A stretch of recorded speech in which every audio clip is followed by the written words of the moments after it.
All right, so now that we have a sense of what's happening on this screen, on the work screen, we're going to add our content. So do that up here. We just click the plus sign here, and if we have media on our phones that we want to bring in, we can do that. We can also bring in pictures from Google Photos, OneDrive, Google Drive, or Dropbox.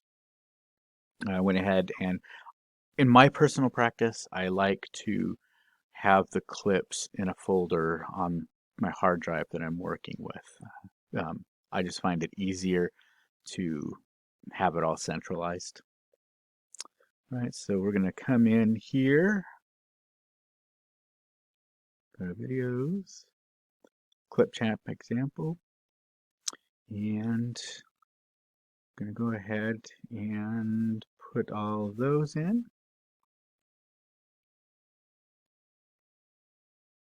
All right, so there's everything. So our clips and music, and come back in and put that final video clip in.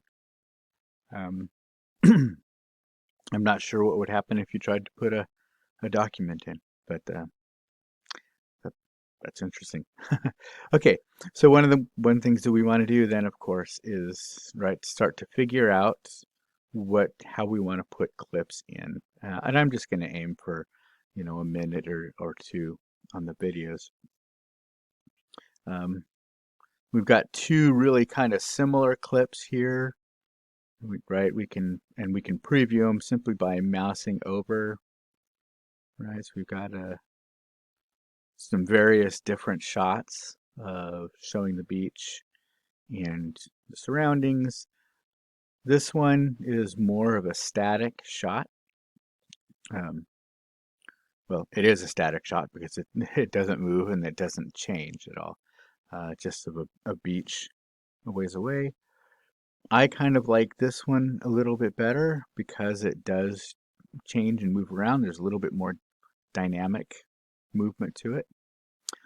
So when we find where we want to go, we'll just drag the clip down here into the work area, into it's referred to as the timeline. And once we're here, right, we have, this is called the scrubber. Sometimes people will call it a playhead as well. I prefer the term scrubber. I was alive way back when with audio cassettes, and so playhead has a very different context. And I think what I kind of want to do is, scrubbing through here, we have three different shots. So we have this shot,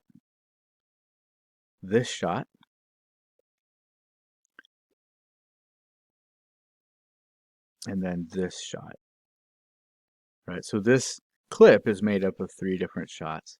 I really like the first and the third. I'm not too wild about the second one. So let's talk about how to get rid of that. And what we'll need to do for this is move to where that shot, the next shot takes place. You can use your back and forth arrows, your right and left arrows on your on the keyboard to toggle really quickly through when you need to make these really kind of precise cuts. So this is the last one of that first shot. So I'm going to come up here, hit the split term, and so now we have two video clips separated this way so we can kind of see this. Now from here, there's a couple of ways we can do this. I kind of like this, and you grab the end and you scoot it in to where you want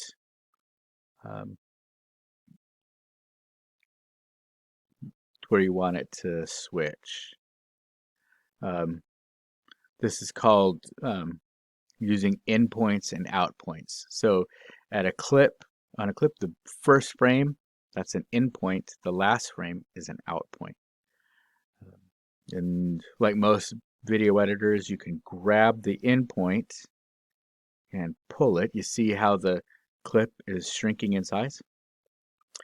Right, you can grab it and it'll snap at the wherever you have the scrubber, and then we can come back here and pull and put the clips together. So now we have this. See, to me that kind of matching of motion works much better than having that other clip in there. Alrighty. Oops. Okay, so this next clip is this is a number of different shots of bodyboarders. Boogie boarding is an older term for it, bodyboarding. This has a number of different clips.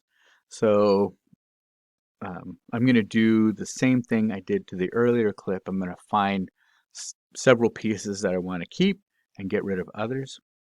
I'm going to go ahead and stop this right now and do this off screen.